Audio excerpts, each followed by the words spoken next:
જય શ્રી કૃષ્ણ. રાધે રાધે. મારી યુટ્યુબ ચેનલમાં તમારું હાર્દિક સ્વાગત છે. આપ સૌને શ્રી કૃષ્ણ જન્માષ્ટમીની ખૂબ ખૂબ શુભકામનાઓ. કાન્હા તમારી બધી જ ઈચ્છાઓ પૂરી કરે. આજના વિડીયોમાં આપણે સાંભળીશું શ્રી કૃષ્ણ જન્માષ્ટમી પર સાંભળવામાં આવતી કથા. ભારતમાં કૃષ્ણ પક્ષની આઠમના દિવસે શ્રી કૃષ્ણ જન્માષ્ટમીનું વ્રત કરવામાં આવે છે. જન્માષ્ટમીને ભગવાન શ્રી કૃષ્ણના જન્મોત્સવ તરીકે ઉજવવામાં આવે છે.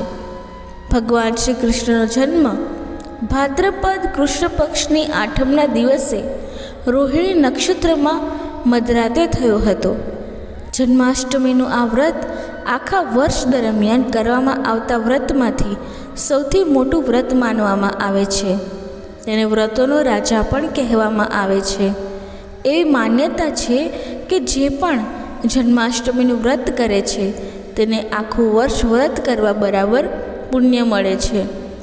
1 કરોડ એકાદશીનું વ્રત કર્યા પછી જે પુણ્ય ફળ મળે છે તેટલું ફળ એક જન્માષ્ટમી વ્રત કરવા પર મળી જાય છે.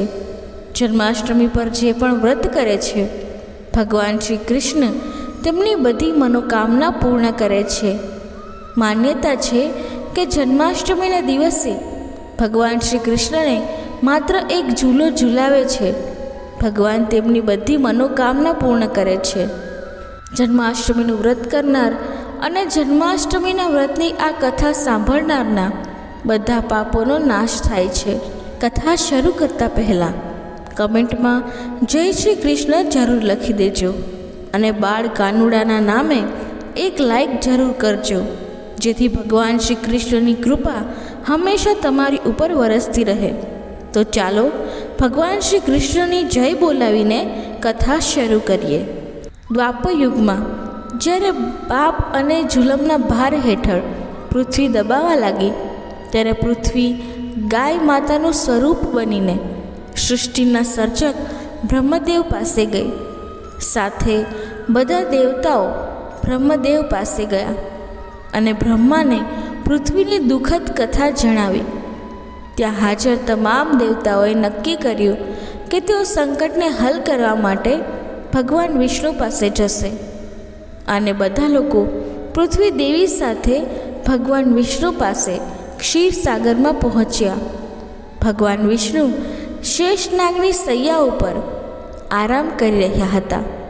ત્યાં જઈને બધા દેવતાઓએ ભગવાન વિષ્ણુની સ્તુતિ કરવા લાગ્યા. ભગવાન વિષ્ણુની નીંદર સ્તુતિ કરવાથી ખુલી ગઈ. ત્યારે ભગવાન વિષ્ણુએ બધાના આવવાનું કારણ પૂછ્યું. ત્યારે નમ્ર અવાજમાં ધરતી દેવીએ કહ્યું કે ભગવાન, આખી પૃથ્વી પાપ અને જુલમથી ઘેરાયેલી છે. આ પાપો અને અત્યાચારોના ભાર હેઠળ પૃથ્વી દબાઈ રહી છે. એટલે જ મહેરબાની કરીને આ સંકટનો ઉકેલ લાવો. આ સાંભળીને ભગવાને કહ્યું કે હું કંસની બહેન દેવકી અને વાસુદેવની પત્નીના ગર્ભમાંથી વ્રજભૂમિમાં જન્મ લઈશ. એટલે જ તમે વ્રજભૂમિ પર જાઓ, યાદવ કુળમાં જન્મ લો. આમ કહીને ભગવાન વિષ્ણુ અંતર ધ્યાન થઈ ગયા અને દેવતા પૃથ્વી પર આવ્યા અને યાદવ કુળમાં નંદ, યશોદા અને ગોપીઓ તરીકે જન્મ્યા. આ પછી થોડા દિવસો આ રીતે પસાર થયા. બીજી તરફ મથુરામાં માતા દેવકી રાજા કંસની બહેન હતી.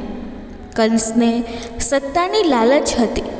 તેણે પોતાના પિતા રાજા ઉગ્રસેનનું સિંહાસન છીનવીને તેમને જેલમાં બંધ કરી દીધા હતા અને પોતાને મથુરાનો રાજા જાહેર કર્યો. રાજા કંસ પોતાની બહેન દેવકીને ખૂબ જ પ્રેમ કરતો હતો. તેણે પોતાની બહેનના લગ્ન વાસુદેવ સાથે કર્યા. પરંતુ જ્યારે તે પોતાની બહેન દેવકી અને વાસુદેવને લગ્ન પછી મૂકવા જઈ રહ્યો હતો ત્યારે એક આકાશવાણી થઈ કે ઓ કંસ, જે બહેનને તમે આટલા બધા પ્રેમ અને આદર સાથે મોકલી રહ્યા છો એ જ દેવકીનો 8મો દીકરો તમારા મૃત્યુનું કારણ બનશે. કંસ આ સાંભળીને ડરી ગયો હતો અને જ્યારે તે દેવકીને મારવા દોડ્યો ત્યારે વાસુદેવે કહ્યું, કંસ, તે નિર્દોષ છે, તેને મારી નાખવો યોગ્ય નથી. જ્યારે પણ દેવકીના ગર્ભમાંથી પુત્ર જન્મે ત્યારે હું તમને મારા બધા બાળકોને જન્મતાની સાથે જ તમને આપી દઈશ. તમે તેમની સાથે કંઈ પણ કરી શકો છો. પછી કોણ તમને મારી શકશે? કંસે તેની આજ્ઞાનું પાલન કર્યું અને તેણે તરત જ પોતાની બહેન અને તેના પતિ વાસુદેવને કેદ કરી લીધા અને તેઓની આસપાસ સૈનિકોની કડક ચોકી ગોઠવી દીધી. કંસ પોતાના મૃત્યુની ભવિષ્યવાણી સાંભળીને ખૂબ જ ડરી ગયો હતો. દેવકીને જ્યારે પણ પુત્ર થતો ત્યારે કંસ તે પુત્રને મારી નાખતો. દેવકીના 7 પુત્રોને માર્યા બાદ જ્યારે કંસને 8મી વારના ગર્ભની જાણ થઈ ત્યારે કંસે દેવકી અને વાસુદેવને એક ખાસ જેલમાં નાખી દીધા અને ત્યાં કડક ચોકીદારી કરી. ભાદ્રપદ માસના કૃષ્ણ પક્ષની 8મના દિવસે તે ભયાનક રાત હતી. આ સમયે ભગવાન શ્રી કૃષ્ણનો જન્મ ચક્ર, ગદા, કમળ ધારણ કરીને થયો હતો. ચારે બાજુ પ્રકાશ ફેલાઈ ગયો. બધા દેવો દ્વારા પુષ્પ વર્ષા કરવામાં આવી. દેવો દ્વારા એકબીજાને બધાઈ આપવામાં આવી. દેવલોકમાં ભગવાન શ્રી કૃષ્ણના જન્મની ખુશીમાં નાચગાન કરવામાં આવ્યું. પૃથ્વી દેવી હરખથી છલકાઈ ગઈ. પ્રકૃતિ 16 કળાએ ખીલી ઉઠી. લીલાધારી ભગવાનની લીલા જોઈને વાસુદેવ અને દેવકી હાથ જોડીને તેમની સામે ઊભા રહ્યા. જ્યારે ભગવાન શ્રી કૃષ્ણે પોતાનું બાળ સ્વરૂપ લીધું ત્યારે દેવકી અને વાસુદેવની હાથની બેડીઓ તૂટી ગઈ. દરવાજા આપોઆપ ખુલી ગયા. ચોકીદારો સૂઈ ગયા. પછી વાસુદેવ કૃષ્ણને ત્યાંથી લઈને ચાલવા લાગ્યા. બહાર ખૂબ જ પ્રચંડ તોફાન અને વરસાદ પડવા લાગ્યો. ચાલતા ચાલતા તેઓ યમુના નદી પાસે પહોંચે છે.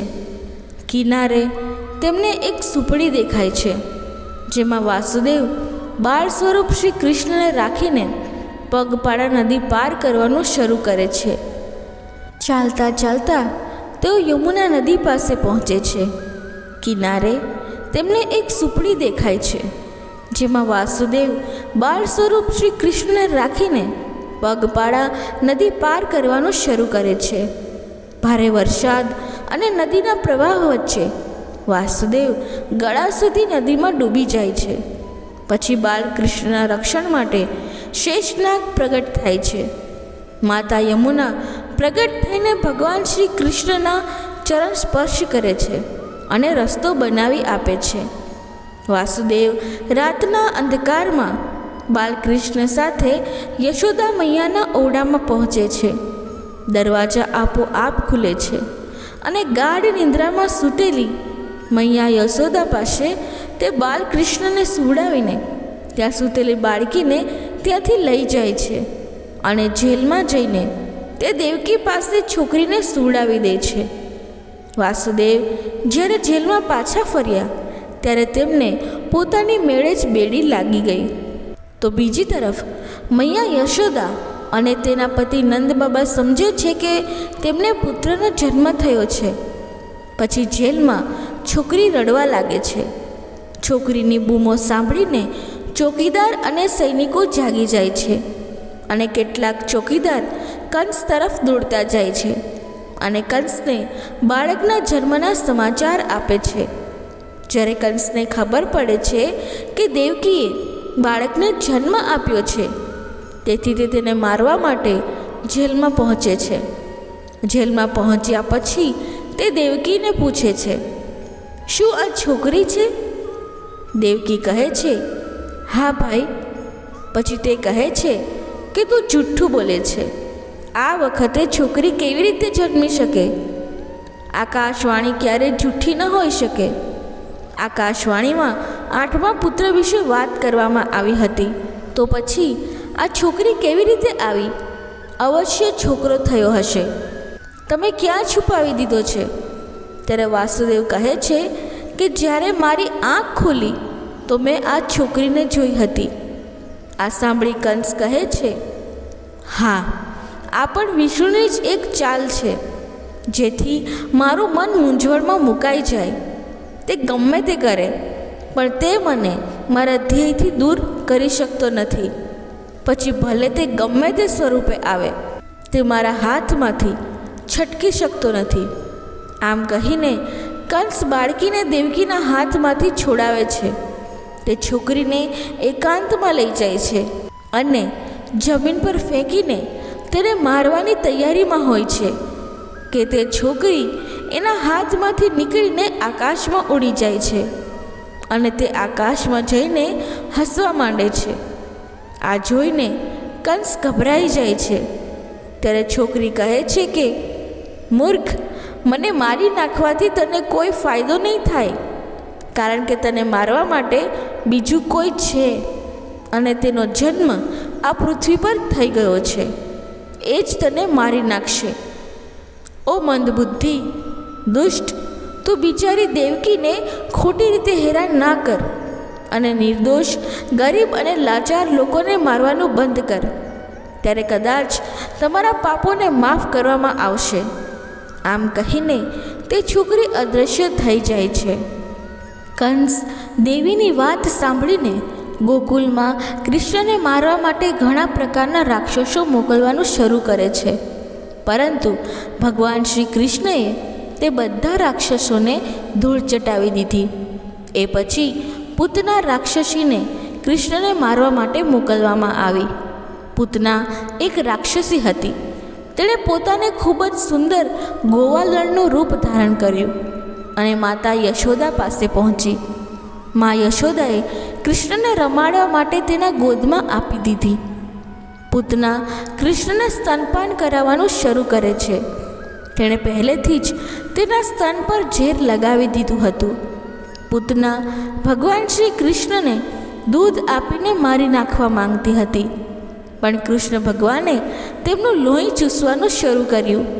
તરત જ પૂતના તેના સાચા સ્વરૂપમાં આવી ગઈ અને આખા ગોકુલમાં ખળભળાટ મચી ગયો. પૂતનાએ ભગવાન શ્રી કૃષ્ણ સાથે આકાશમાં ઉડાન ભરવાનું શરૂ કર્યું. ત્યારે ભગવાન કૃષ્ણએ પૂતનાને મારી નાખી અને જ્યારે તે મૃત્યુ પામી ત્યારે તે આકાશમાંથી સીધી જમીન પર પડી, જેના કારણે સમગ્ર ગોકુલ સહિત આસપાસના તમામ વિસ્તારો હચમચી ગયા. જ્યારે ગામના તમામ લોકો અને માતા યશોદા તથા પિતા નંદ ત્યાં આવી પહોંચ્યા, ત્યારે ભગવાન શ્રી કૃષ્ણ વિશાળ રાક્ષસની ઉપર બેસીને હસી રહ્યા હતા. બોલો કૃષ્ણ કનૈયા લાલ કી જય. કંસે ભગવાન શ્રી કૃષ્ણને મારવાના ઘણા પ્રયત્ન કર્યા. સમયાંતરે અનેક દાનવોને મોકલવામાં આવતા હતા, પરંતુ ભગવાન શ્રી કૃષ્ણએ તે બધાને મારી નાખ્યા હતા. પછી શકટાસુર નામનો રાક્ષસ આવ્યો. ભગવાન કૃષ્ણની માતા યશોદાએ બાલકૃષ્ણને બળદગાડા નીચે છાયડામાં રાખ્યા હતા. શકટાસુર નામનો રાક્ષસ દૂરથી આ દ્રશ્ય જોઈ રહ્યો હતો. જ્યારે તેને તક મળી ત્યારે તેણે શ્રી કૃષ્ણને મારી નાખવાની યોજના બનાવી. શિશુને છાયડામાં રાખીને માતા યશોદાએ શિશુ પરથી જેવી નજર હટાવી, ત્યારે તક મળતાં જ રાક્ષસ કૃષ્ણ તરફ આગળ વધવા લાગ્યો. પરંતુ કૃષ્ણએ બળદગાડાને પોતાનો પગ લગાવ્યો અને બળદગાડું વીજળીની ગતિએ આગળ વધીને સીધું જ રાક્ષસ પાસે ગયું, જેના કારણે શકટાસુરનું મોત નીપજ્યું. બાલકૃષ્ણની હત્યા કરવા માટે કંસે ત્રિનાવતને ગોકુલ મોકલ્યો. ત્રિનાવત પણ એક પ્રપંચી રાક્ષસ હતો અને તે એક વિશાળ વાવાઝોડું બની શકતો હતો અને થોડી જ ક્ષણોમાં મોટા ગામોનો નાશ કરી શકતો હતો. જ્યારે ત્રિનાવત ગોકુલ પહોંચ્યો પછી તે બાલકૃષ્ણને આકાશમાં લઈ ગયો. બાલકૃષ્ણે પોતાનું વજન ખૂબ વધાર્યું, જેના કારણે ત્રિનાવતની ગતિ ધીમી પડી હતી. બાદમાં બાલકૃષ્ણએ ત્રિનાવતનું ગળું દબાવીને હત્યા કરી હતી. ત્રિનાવતના મૃત્યુના સમાચાર કંસ સુધી પહોંચતા જ કંસે બાલકૃષ્ણની હત્યા કરવા માટે બકાસુરને મોકલ્યો. બકાસુરમાં એક ખૂબ જ શક્તિશાળી રાક્ષસ હતો અને ત્યાં બકાસુરનું શરીર એક વિશાળ બગલા જેવું હતું. શ્રી કૃષ્ણ, બલરામ અને અન્ય ગોવાળની સાથે હતા. ત્યારે બકાસુરને તક મળી અને તેણે કૃષ્ણને તેની ચાંચમાં દબાવ્યો, પરંતુ કૃષ્ણએ બકાસુરની ચાંચને તેના બંને હાથથી તોડી નાખી અને બકાસુરને મારી નાખ્યો. ત્યારે કંસે અગાસુરને મોકલ્યો. અગાસુરનું શરીર એક ગુફા જેટલું મોટું અજગર જેવું હતું. અગાસુર કૃષ્ણને મારવા ગોકુળ પાસે ગયો. બાળકોની ગાયો ચરાવવાની જગ્યાએ અગાસુરે પોતાનું ગુફા જેવું મોઢું ખોલ્યું અને બાળ ગોપાલોની રાહ જોવા લાગ્યો. જ્યારે ગોવાળો અને કૃષ્ણ ગાયો ચરાવવા ગયા, તેઓ નવી જ બનેલી ગુફાને જોઈને ઉત્સુકતા થઈ અને તેને ગુફા સમજીને તેઓ અગાસુરના જડબાની અંદર ગયા. ભગવાન અગાસુરની આ યોજનાથી અજાણ ન હતા. તેઓ જાણતા હતા કે જ્યારે બધા ગોવાળ અંદર જશે ત્યારે તે પોતાનું જડબું બંધ કરી દેશે. બધા અંદર ગયા પછી અગાસુરે પોતાનું જડબું બંધ કરી દીધું. ભગવાને તેના શરીરનું કદ મોટું કર્યું અને અગાસુરનું જડબું ફાડી નાખ્યું અને બધા જ ગોવાળને બહાર કાઢ્યા. પછી કંસે ધેનુકાસુરને મોકલ્યો. ધેનુકાસુર અને તેના સાથીદારને એક વિશાળ ઘોડાની જેમ શરીર હતું. તે બંને ભયાનક રાક્ષસો હતા. મહારાજ કંસના આદેશથી ધેનુકાસુર પોતાની સાથી સાથે યમુના કિનારે ગયો. કૃષ્ણએ પોતાના મોટા ભાઈ બલરામ સાથે મળીને એ માયાવી રાક્ષસોને મારી નાખ્યા. મિત્રો, હવે આપણે ભગવાન ભોલેનાથ અને બાલકૃષ્ણના મિલનની કથા સાંભળીએ. એક પૌરાણિક કથા અનુસાર મહાદેવ શિવ શંભુને શ્રી શ્યામ સુંદરના બાળ સ્વરૂપને જોવાની ઈચ્છા થઈ. પછી તેમણે એક યોગીનો વેશ ધારણ કર્યો અને મૈયા યશોદાના ઘરે ગોકુલમાં નંદ ભવનની બહાર પહોંચી ગયા અને અવાજ કરવા લાગ્યા. શિવ શંભુએ કહ્યું, અલખ નિરંજન, અલખ નિરંજન, તમે ક્યાં છો ભગવાન? ભગવાન શિવે ગાવાનું શરૂ કર્યું.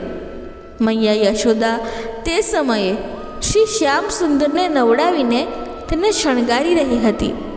બહાર ઊભેલા યોગીનો અવાજ તેને સંભળાયો ન હતો.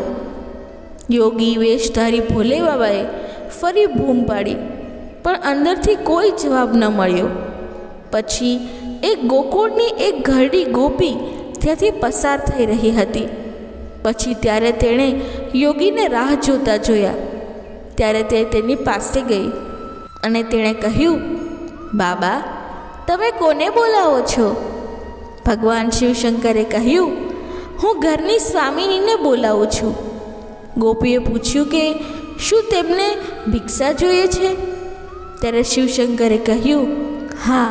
ગોપીએ કહ્યું, પણ મને અહીં કોઈ દેખાતું નથી. મારા ઘેર આવો, હું તમને ભિક્ષા આપીશ. તમે જે માંગશો તે હું તમને આપીશ. ભોલેનાથે કહ્યું, હું જે ઘરે પહેલાં જાઉં છું ત્યાંથી મને કશુંક મળે તો સારું, અન્યથા તે કોઈ બીજા ઘરે જતો નથી. પછી ગોપીએ કહ્યું, તો પછી મહારાજ તમે ભૂખ્યા જ રહી જશો. ભોલે બાબાએ કહ્યું, જેવી ભગવાનની ઈચ્છા. ગોપીએ કહ્યું, ના બાબા, અમારા ગામમાંથી કોઈ પણ બાબા ભૂખ્યો જાય એ અમારા આખા ગોકુલ માટે શરમજનક છે. તમે અહીં રહો, હું અંદર જઈને જોઉં છું કે યશોદા રાણી ક્યાં છે. કહેતા આ ગોપી નંદ ભવનની અંદર ગઈ હતી તો તે જુએ છે કે મૈયા યશોદા શ્યામ સુંદરને તૈયાર કરી રહી હતી. તે હાલરડા ગાતી હતી અને તેને શ્યામ સુંદરને સુડાવતી હતી. બહાર ઊભેલા ભગવાન શંકર મનમાં કહેવા લાગ્યા કે હું શ્યામ સુંદરને જોયા વગર નહીં જાઉં. ગોપી અંદર જાય છે અને મૈયા યશોદાને કહે છે, યશોદા રાણી ક્યાં છે? તો મૈયા યશોદા કહે છે, કાકી શું વાત છે? ગોપીએ કહ્યું કે યશોદા રાણી, તમારા દરવાજે એક યોગી ક્યારથી ભિક્ષા માટે ઊભો છે. તમે તેનો અવાજ સાંભળ્યો નહીં? માતા યશોદાએ કહ્યું, નહીં તો, મને કોઈ અવાજ સંભળાય નહીં. પછી ગોપી કહેવા લાગી, ચાલો યશોદા રાણી, તેને જલ્દી ભિક્ષા આપો, કોઈ મહાન મહાત્મા જેવા લાગે છે. ગોપી કહેવા લાગી કે મેં આવો યોગી ક્યારેય જોયો નથી, મને તેના ચહેરા પર આંખો દેખાતી નથી. ત્યારે મૈયા યશોદાએ કહ્યું કે એવું શું છે એ યોગીમાં? ગોપીએ કહ્યું, અરે એટલું તેજ છે તેમના કપાળ પર જેમ સૂર્યનું તેજ હોય છે. અને જુઓ કે તેનો કેટલો મહાન નિયમ છે. જે દ્વારે ભિક્ષા લેવા માટે ઊભો રહી જાય છે તે ફક્ત ત્યાંથી જ ભિક્ષા લે છે, અને જ્યારે તેને ત્યાંથી ભિક્ષા મળતી નથી ત્યારે તે ભૂખ્યો જ જતો રહે છે. ત્યારે મૈયા યશોદાએ કહ્યું કે અરે દક્ષિણા તો મેં ભૂલી જ ગઈ, હમણાં જ લઈને આવી. મૈયા યશોદા પેટીમાંથી પૈસા અને મોતીની માળા કાઢે છે અને કહે છે, જો આટલી મહાન દિવ્ય આત્મા હોય તો હું તમને ખૂબ જ મૂલ્યવાન મોતીઓની માળા આપું છું. પછી ભગવાન શિવ શંભુ બહાર ઊભા રહીને શ્યામ સુંદર સાથે મનમાં વાત કરી રહ્યા હતા. ભગવાન, દર્શન આપવામાં આટલો બધો ખચકાટ કેમ કરો છો? પછી શ્યામ સુંદરે કહ્યું, ધન્યવાદ કે તમે તમારા સેવકના ઘરે પધાર્યા છો, સેવકનું પ્રણામ સ્વીકાર કરો. ત્યારે મૈયા શ્યામ સુંદરને પારણામાં સુડાવીને દક્ષિણાની થેલી લઈને ગોપી સાથે નંદ ભવનમાંથી બહાર આવી. ત્યાં યોગી વેશમાં શિવશંભુ રાહ જોઈ રહ્યા હતા. મૈયા યશોદા યોગીના રૂપમાં શિવશંભુને પ્રણામ કરે છે અને કહે છે કે બાબા, વિલંબ માટે મને માફ કરી દો. હું મારા લાલાને તૈયાર કરી રહી હતી, એટલા માટે તમારો અવાજ સંભળાયો નહીં. પછી યોગીના વેશમાં શિવશંભુએ કહ્યું, ધન્ય છે મૈયા, જેને આવા દિવ્ય બાળકની સેવા કરવાનો લાવો મળ્યો છે. મને પણ એ પરમ દિવ્ય બાળકનું દર્શન કરાવી દો. ત્યારે મૈયા યશોદાએ કહ્યું કે બાબા, મને માફ કરજો, મેં હમણાં જ સ્નાન કરાવ્યું છે. હું આ સમયે તેને બહાર લાવી શકતી નથી, ઠંડી હવા લાગી જશે. ત્યારે ભોલે બાબાએ કહ્યું કે હું તમારા દ્વારે આટલે દૂરથી આવ્યો છું, એકવાર મને દર્શન કરાવી દો. મૈયા યશોદાએ કહ્યું, ના બાબા, હું તને બહાર ન લાવી શકું. આ ભિક્ષા લો, મને માફ કરી દો. પછી યોગીના વેશમાં શિવશંભુ ભિક્ષાની થાળી તરફ જોઈને કહે છે, મૈયા, આ મોતી અને ધન મારા માટે પથ્થરના ટુકડા છે. મારે શું કામના? મને તેની લાલચ નથી.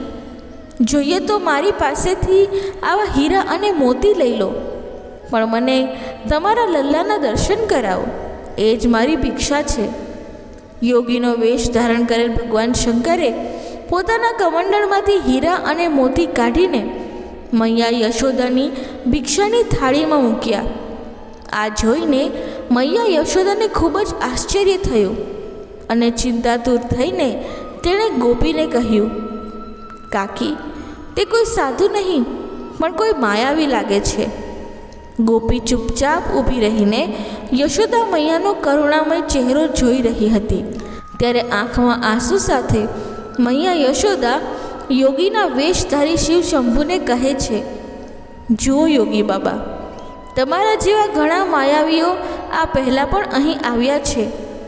દરેક જણ આ રીતે વાત કરે છે, તારો લાલ તો મહાન દિવ્ય બાળક છે, તેના દર્શન કરાવો, તેને મારા ખોળામાં આપો. પછી તે બધા તેની સાથે દુષ્ટતા કરવાનો પ્રયત્ન કરે છે. મારા લાલે તમારું શું બગાડ્યું છે કે તમે તેમના દુશ્મન બની ગયા છો? પછી મૈયા યશોદાએ ખૂબ જ કડક શબ્દોમાં કહ્યું, જો તમને ભિક્ષા જોઈતી હોય તો લઈ જાઓ, નહીંતર તમારા સ્થાન પર જતા રહો, પરંતુ હું મારા લાલાને બહાર નહીં લાવું. ત્યારે શિવશંભુએ કહ્યું, અરે મૈયા, આટલા કઠોર ન બનો. હું ઘણે દૂરથી આવ્યો છું. પરંતુ માતા યશોદાએ ફરી કહ્યું, જો તમે કૈલાશ પર્વત પરથી આવ્યા છો તો પછી તમે ભગવાન શિવના દર્શન કર્યા હોત. તમે અહીં શા માટે આવ્યા છો? યોગીના વેશમાં શિવ શંભુએ કહ્યું. ભોલી મૈયા, ભગવાનના સાક્ષાત દર્શન કરવા મુશ્કેલ કામ નથી, પરંતુ તેના બાળ સ્વરૂપનું દર્શન કરવું ખૂબ જ દુર્લભ છે. એ જ દર્શનની ઝંખના સાથે હું તમારા ઘેર આવ્યો છું. ઘણા યુગો પછી આ દર્શન મળે છે. પણ મૈયા યશોદા સંમત થઈ નહીં. બાબા, મને માફ કરો, હું લાલાજીને બહાર નહીં લાવું. મારા પતિએ મને આદેશ આપ્યો છે કે તેમના લાલાજીને કોઈ અજાણી વ્યક્તિની સામે ન લાવતા. મૈયા યશોદાને પોતાના નિર્ણય પર આટલો મક્કમ જોઈને ભગવાન શ્યામ સુંદરે યોગમાયા પૂર્ણમાસીને બોલાવી.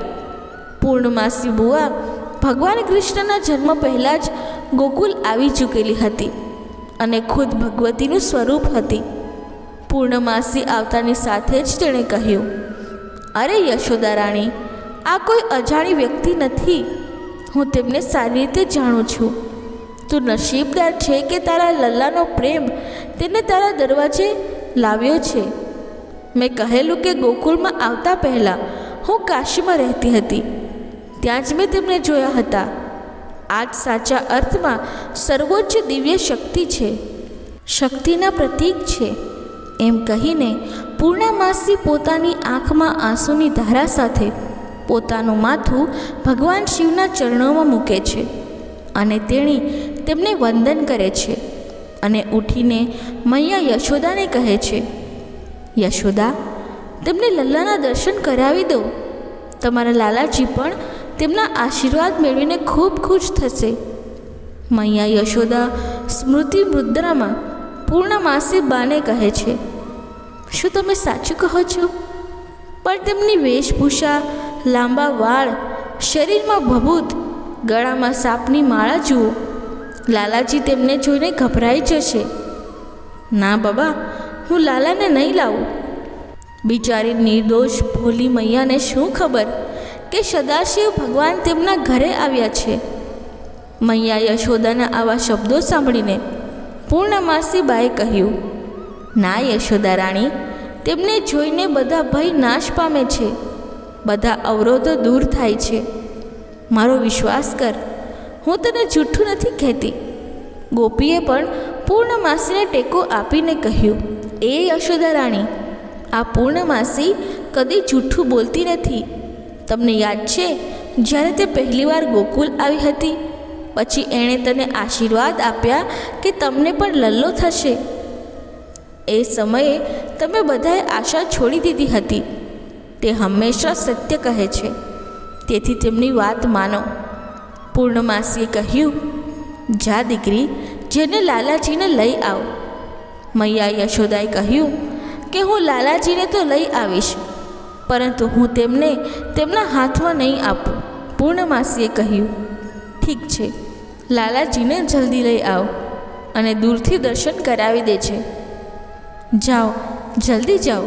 પછી મૈયા યશોદા નંદ ભવનની અંદર શ્યામ સુંદરને લેવા જાય છે અને અંદર જઈને શ્યામ સુંદરને ખોળામાં લઈને કહે છે, ચલ લાલાજી, તારા દર્શન કરવા માટે કોઈ આવ્યું છે. મૈયા યશોદા શ્યામ સુંદરને બહાર લાવે છે, જેને જોઈને યોગી વેશધારી શિવ શંભુ પ્રેમથી ગદગદ થઈ જાય છે અને શ્યામ સુંદરના બાળ સ્વરૂપને ટકટકી લગાવીને જોવા લાગે છે, જેમ પૂર્ણિમાની રાતે ચકોર ચંદ્ર તરફ જુએ છે. ત્યારે મૈયા યશોદા કહે છે, લો યોગી બાબા, લલ્લાને જુઓ અને તેમને આશીર્વાદ પણ આપો. ભગવાન શિવ શંભુએ આ બાળ સ્વરૂપને જોયા પછી તેમના પ્રિય શ્યામ સુંદરને પ્રણામ કરે છે અને શ્યામ સુંદરના ચહેરા પર પણ મધુર સ્મિત આવી જાય છે. ત્યારે ભોલે બાબા મૈયા યશોદાને કહે છે, મૈયા, તમારી પરવાનગી હોય તો એમના ચરણોમાં મારું માથું રાખી દઉં. ત્યારે મૈયા યશોદા કહે છે, ના ના, હું કોઈને મારા લાલાને અડકવા નહીં દઉં. ત્યારે પૂર્ણમાસી બુઆ શંભુને કહે છે કે પહેલાં તમારા ચરણ રજ આપો. આવું કહીને પૂર્ણમાસી બુઆ શિવશંભુના ચરણ રજ લે અને શ્યામસુંદરના કપાળ પર મૂકે છે. જ્યારે શ્યામસુંદરના કપાળમાં શિવશંભુના પગ પડતા જ શ્યામસુંદર પોતાના મનમાં ને મનમાં શિવશંભુને કહે છે, આભાર પ્રભુ, તમારો ખૂબ ખૂબ આભાર. ભગવાન શિવ શ્યામસુંદરની વાત સાંભળીને ભગવાન શિવ કહે છે, સ્વામીનો આ ક્યાંનો ન્યાય છે? હું આટલા દૂરથી તમારા બાળ સ્વરૂપનું દર્શન કરવા આવ્યો છું અને તમને ગળે પણ લગાવી શકતો નથી. જેના શ્રી ચરણોમાંથી નીકળેલી પવિત્ર ગંગાને હું પોતાના માથા પર ધારણ કરું છું, તે શ્રી ચરણોને એકવાર તો સ્પર્શ કરવા દો પ્રભુ. પછી ભગવાન શિવ તેમના શરીરના અદૃશ્ય પ્રતિબિંબથી શ્યામસુંદરના ચરણ સ્પર્શ કરે છે અને તેમની સ્તુતિ કરે છે, જે ભગવાન શ્રી કૃષ્ણને ખૂબ પ્રિય છે.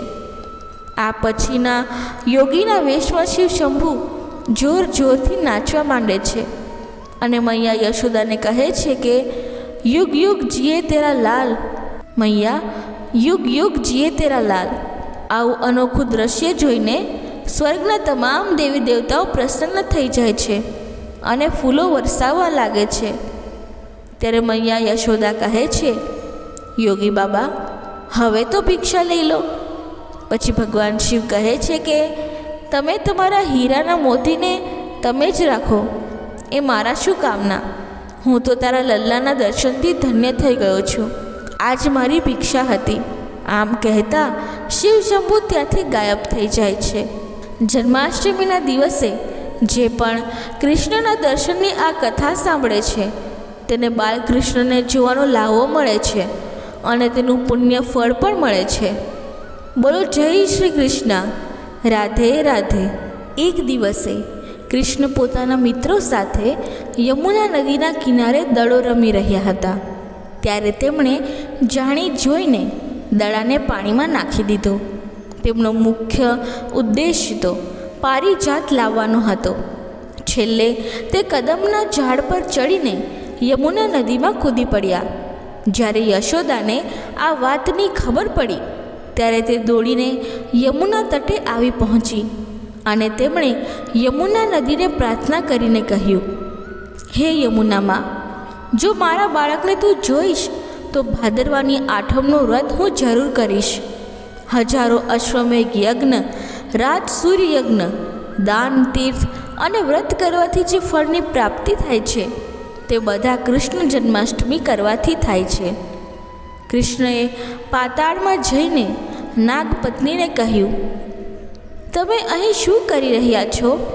ક્યાંથી આવ્યા છો અને અહીં આવવાનું કારણ શું છે? શું તે ઘૃત ક્રીડા રમી છે જેમાં તારું બધું ધન હારી ગયો છે?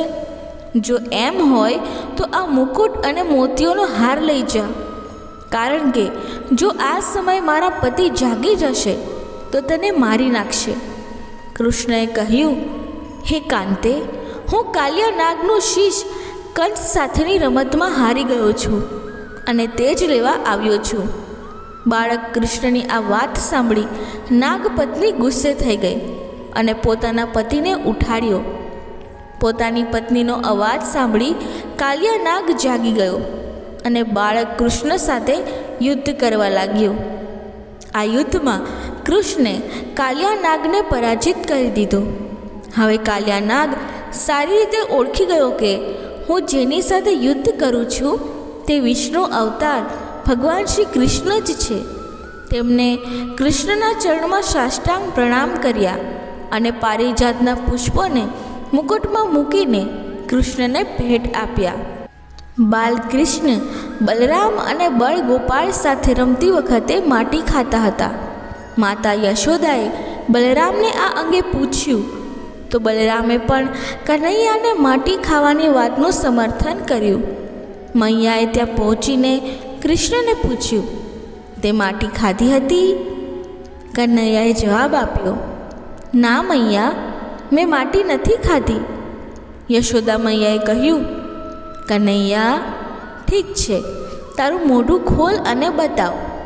માતા યશોદાએ જ્યારે ભગવાન શ્રી કૃષ્ણનું મુખ ખોલ્યું ત્યારે કનૈયાના મુખમાં અસંખ્ય સૃષ્ટિ, બ્રહ્મા, વિષ્ણુ, મહેશ બધું દેખાયું. તેમણે આખું બ્રહ્માંડ એક સાથે જોયું. આવી રીતે બાળકૃષ્ણએ પોતાના મોંમાં આખા વિશ્વના દર્શન માતા યશોદાને કરાવ્યા. એક દિવસ યશોદા મૈયા ઘરના નોકરોને કોઈ ઘરકામ સોંપી પોતે માખણ બનાવવા બેઠા હતા. આ સમયે શ્રી કૃષ્ણ આવી પોતે ભૂખ્યા હોવાનું જણાવ્યું. પોતે બહુ કામમાં હોવાથી યશોદાએ શ્રી કૃષ્ણને કોઈ કામે વળગાડવાનું નક્કી કર્યું. આથી તેમણે કૃષ્ણને પોતે કાર્ય પૂર્ણ કરે ત્યાં સુધી નૃત્ય કરવા જણાવ્યું. શ્રી કૃષ્ણએ વલોણાના અવાજની ધૂન પર નૃત્ય કરવાનું શરૂ કર્યું. આ અદ્ભુત નૃત્ય નિહાળવા સ્વર્ગની નર્તકીઓ ગોવાલણનો વેશ ધારણ કરી પૃથ્વી પર આવી પહોંચી. ગોકુળમાં લોકો પોતાનું કાર્ય અટકાવી નૃત્ય જોવા માંડ્યા. નૃત્ય પૂર્ણ થતાં જ શ્રી કૃષ્ણએ યશોદા પાસે ભોજનની માંગણી કરી. યશોદાએ શ્રી કૃષ્ણને વહાલથી ભેટી પડી અને તેને ભોજન આપ્યું. આમ શ્રી કૃષ્ણ પોતાની માને હંમેશા ખુશ રાખતા હતા. શ્રી કૃષ્ણને ગાય પ્રત્યે અનહદ પ્રેમ હતો. દરેક ગાયને શ્રી કૃષ્ણના સમયમાં ગોકુળમાં જન્મ લેવાનો આવકાર મળતો. શ્રી કૃષ્ણ ગાયોને માતા સમજી આદર આપતા. સામે ગાયોને પણ સમાન આદર ભાવ હતો. એક દિવસ એક ગાય નંદ બાબાને ત્યાં ઊભી રહી. ગોપાલ બહાર આવે તેની રાહ જોઈ રહી હતી. ગાય પોતાનું દૂધ શ્રી કૃષ્ણને આપવાની ઈચ્છા ધરાવતી હતી. ગાયને આપોઆપ દૂધ આવી રહ્યું હતું. શ્રી કૃષ્ણની ગાય પર નજર પડતા જ તેમણે તે દૂધ પીવાનું શરૂ કર્યું. યશોદા આ બધું જોઈ રહ્યા હતા. તેમણે વિચાર્યું કે ગાય કેટલી નસીબદાર છે. તેમણે મનોમન ગાયને નમસ્કાર કર્યા. એક દિવસ ગોવાળિયાઓએ ભેગા થઈ એવી ફરિયાદ કરી કે શ્રી કૃષ્ણ તેમનું માખણ, દૂધ, દહીં ચોરી જાય છે અને અમારા બાળકો સાથે તોફાન કરે છે. જોકે ગોવાલણોને મનોમન કૃષ્ણની લીલા ખૂબ પસંદ હતી. યશોદાએ ગોવાલણોને પોતાના ઘરે એકત્ર કરી શ્રી કૃષ્ણને જણાવ્યું કે તારી ફરિયાદથી હું કંટાળી ગઈ છું. શ્રી કૃષ્ણએ જવાબ આપ્યો કે હું તેમના ઘરે નહીં જાઉં. તેઓ પહેલાં મને પોતાના ઘરે બોલાવે છે અને હું જાઉં પછી તેઓ મારી ફરિયાદ કરે છે. યશોદાના આદેશ અનુસાર શ્રી કૃષ્ણ બહાર રમવા ગયા નહીં. તેઓ ઘરના પાછળના ભાગમાં જઈને રમવા લાગ્યા. શ્રીમદ ભાગવતના 10મા સ્કંદનો આ 24મો અધ્યાય અત્યંત મહત્ત્વનો ગણાય છે. અહીં રૂઢિભંજક અને ક્રાંતિકારી શ્રી કૃષ્ણના દર્શન થાય છે. ગોવર્ધન પર્વતની પૂજા કરવાની અને પરંપરાથી ચાલી આવતી ઇન્દ્ર પૂજાની અંધશ્રદ્ધામાંથી વ્રજવાસીઓને મુક્ત કરવાની હાકલ કૃષ્ણે કરી હતી. વ્રજમાં બળદેવની સાથે રહીને ભગવાન કૃષ્ણે જોયું કે ગોવાળિયાઓ તો ઇન્દ્રયાગ કરવા તત્પર થયા છે. ગોપ બાળાને ઇન્દ્રયાગ કરતા જોઈને શ્રી કૃષ્ણે નંદરાયને પૂછ્યું, આ શેનો ઉત્સવ ઉજવાય છે? કયો યજ્ઞ કરાઈ રહ્યો છે? એનું કયું ફળ મળશે? નંદરાયે કહ્યું, હે લલ્લા, આપણા વ્રજની એક ચાલી આવતી પરંપરા છે, રૂઢિ છે, ક્રિયાકાંડ છે કે ઇન્દ્રનું પૂજન અર્ચન અને ઇન્દ્રયાગ કરવાથી વરુણદેવ પ્રસન્ન થઈને વરસાદ વરસાવે છે. ઇન્દ્રની કૃપાથી જ વ્રજ હર્યું ભર્યું રહે છે. તેથી પ્રતિવર્ષ ઇન્દ્રયાગ કરવામાં આવે છે.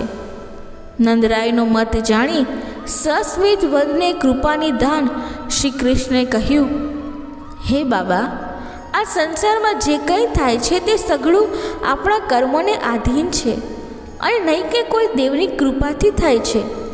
કર્મ જ આપણો ગુરુ છે. કર્મની જ પૂજા કરો. 4 વર્ણોની રચના પણ કર્મ કરવા માટે થઈ છે.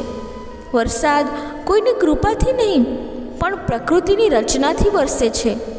વાદળોનો ગુણ જ છે કે વરસે જ. વળી આપણે તો વનવાસી છીએ, તેથી પૂજા કરવી હોય તો બ્રાહ્મણ, ગાય માતા અને પર્વતની કરવી જોઈએ. માટે એવા યજ્ઞનો પ્રારંભ કરો. આટલું કહ્યા પછી શ્રી કૃષ્ણ નંદ બાબાને કહ્યું, સૌ વ્રજવાસીઓને ઘરેથી મિષ્ટ ભોજન સામગ્રી મંગાવો, હવનની તૈયારી કરાવો, બ્રહ્મ ભોજન કરાવો અને યજ્ઞ પ્રસાદને કોઈ પણ પ્રકારના જાતિભેદ વગર સૌને આપો. આ પ્રસાદના અધિકારી પશુ, પંખીઓ અને ઈશ્વરે સર્જેલા તમામ જીવો છે. અને પછી કૃષ્ણના ક્રાંતિકારી વિચારો આવે છે. અત્યાર સુધી રૂઢિના દાસ બનીને ગતાનુગતિકપણાને વળગી રહેનાર વ્રજવાસીઓને સંબોધીને જાણે કહેતા હોય તેમ શ્રી કૃષ્ણ બોલ્યા, ઇન્દ્ર યાગનો ત્યાગ કરો અને ગોવર્ધન પર્વતની પૂજા આરંભો. ગોવર્ધનની પરિક્રમા કરો. અને કૃષ્ણ બોલ્યા, હું ગિરિરાજ છું. આટલું કહીને ગોવર્ધન પર્વતમાં પ્રભુએ પોતાનું અનત્યમ રૂપ પ્રગટ કર્યું અને ગોવાળિયાઓએ ધરાવેલા અન્નકૂટ આરોગવા લાગ્યા. આવા દ્રશ્ય જોઈને જ કવિએ ગાયું છે, ભાતના ઢગલામાં ગિરિરાજ ગોવર્ધનજી છુપાઈ ગયા છે. ભગવાન પોતે પણ ગિરિરાજને નમ્યા અને સૌ વ્રજવાસીઓને સંબોધીને તેમણે કહ્યું, હે વ્રજવાસીઓ, ગોવર્ધન પર્વતની પૂજા કરો, વ્રજભૂમિની પૂજા કરો અને વ્રજની માટીનું તિલક કરો. ગાયની સેવા કરો, પશુપાલન કરો. સ્વર્ગના ઇન્દ્રને કોણે જોયા છે? આપણી દ્રષ્ટિ સમક્ષ તો આ ગોવર્ધન છે. આ ગિરિરાજ તો દેવોના રાજા ઇન્દ્રથી પણ મહાન છે. ભગવાનની આવી અદ્ભુત વાણીથી પ્રભાવિત થયેલા વ્રજવાસીઓએ ગોવર્ધનની પૂજા કરી અને સૌ એક સાથે બોલી ઉઠ્યા, શ્રી કૃષ્ણ બલરામ કી જય. જ્યારે ઇન્દ્રને આ વાતની ખબર પડી ત્યારે તેઓ ક્રોધિત થયા. મેઘોના સંવંતક નામના ગણને વ્રજ પર વરસી પડી સંહાર કરવા મોકલ્યા. મેઘ ગર્જના કરી, વીજળીઓ પડી, અંધકાર છવાઈ ગયો, મુશળધાર વરસાદ વરસાવ્યો. સૌ ગભરાયા, કૃષ્ણને શરણે આવ્યા. શ્રી કૃષ્ણએ તેમને શાંત પાડ્યા. શ્રી કૃષ્ણએ પલકવારમાં ગિરિરાજ પર્વત ડાબા હાથે ઊંચકી લીધો. 7 દિવસ સુધી તેમણે પર્વત ધારણ કરી રાખ્યો. કૃષ્ણની યોગ માયાનો આ પ્રભાવ જોઈ ઇન્દ્રનો ગર્વ ઉતરી ગયો. તેણે કૃષ્ણની લીલા સમજાઈ ગઈ. એટલું જ નહીં, પગે પડી સ્તુતિ કરી, આપ જ મારા સ્વામી છો, આપ જ મારા ગુરુ છો અને આપ જ મારો આત્મા છો. એક દિવસ ઘરની દાસીઓ જ્યારે અન્ય કામોમાં પરોવાયેલી હતી ત્યારે યશોદા પોતે દધીમંથન કરવા બેસી ગયા. યશોદા વિચારતા હતા કે દધીમંથન પૂરું થયા પછી કૃષ્ણને જગાડું અને માખણ ખવડાવું, પણ બાળ કનૈયો તો ભૂખ્યો થયો હતો. તેથી જાગી ગયો અને માતા પાસે આવ્યો. માતા તો દધીમંથનમાં લીન હતા. અચાનક ચૂલા પર ગરમ થવા મૂકેલું દૂધ ઉભરાવા લાગ્યું. તે જોઈને જશોદા દધીમંથનનું કાર્ય પડતું મૂકી ઘરમાં ગયા. કૃષ્ણને થયું કે પોતે માતા પાસે આવ્યો અને માતાને તેની પરવા નથી. તેથી કાનુડાને ગુસ્સો ચડ્યો. તેણે દહીંની ગોળી પથ્થર મારી ફોડી નાખી. જશોદાએ બહાર આવીને કાનાનું આ પરાક્રમ જોયું. જશોદા વિચારવા લાગી કે થોડુંક દૂધ બચાવવા ગઈ તો દહીંનું માટલું ફૂટ્યું. જશોદાએ આસપાસ જોયું તો ત્યાં કોઈ દેખાયું નહીં. ઘરમાં જઈને જોયું તો કનૈયો તો ખાંડળિયાને ઊંધો પાડીને તેના ઉપર ઊભો હતો અને ઊંચે લટકતા શીકામાં રહેલું માખણ વાનરોને ખવડાવતો હતો. જશોદા તો આવું દ્રશ્ય જોઈને આભા જ બની ગયા. વિચારવા લાગ્યા કે આવડો નાનો લાલો આ શું કરી રહ્યો છે. જશોદા તો ધીમે પગલે હાથમાં લાકડી લઈને બાળ કૃષ્ણની પાસે ગયા. બાળ મુકુંદે તો માતાને જોઈ દોટ મૂકી. કનૈયો આગળ આગળ દોડે અને માતા પાછળ પાછળ. આખરે કાનુડો પકડાઈ ગયો. માતાએ કનૈયાને સજા કરી, દામણાથી બાંધ્યો. પણ જેમ જેમ જશોદામાં દામણાથી બાંધતા જાય તેમ તેમ દામણું તો ટૂંકું ને ટૂંકું જ પડતું જાય. બીજું મોટું દામણું લીધું તો તેનું પણ એવું જ થયું.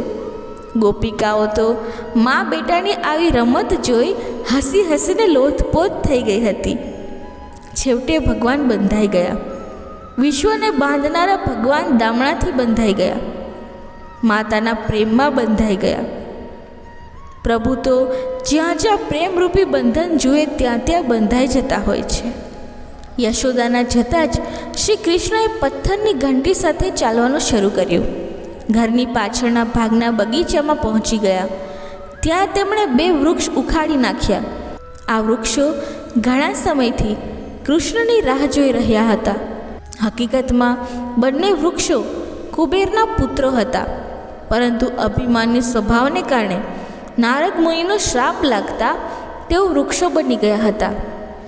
મિત્રો, આ કથા બોલતી વખતે જો મારાથી કોઈ ભૂલ થઈ હોય તો હું ક્ષમા માંગુ છું અને આશા રાખું છું કે તમને આ કથા પસંદ આવી હશે. જો તમને આ કથા પસંદ આવી હોય તો વિડીયોને લાઈક કરી ચેનલને સબસ્ક્રાઈબ જરૂરથી કરજો અને કમેન્ટ બોક્સમાં જય શ્રી કૃષ્ણ જરૂરથી લખજો. ધન્યવાદ. જય શ્રી કૃષ્ણ. રાધે રાધે.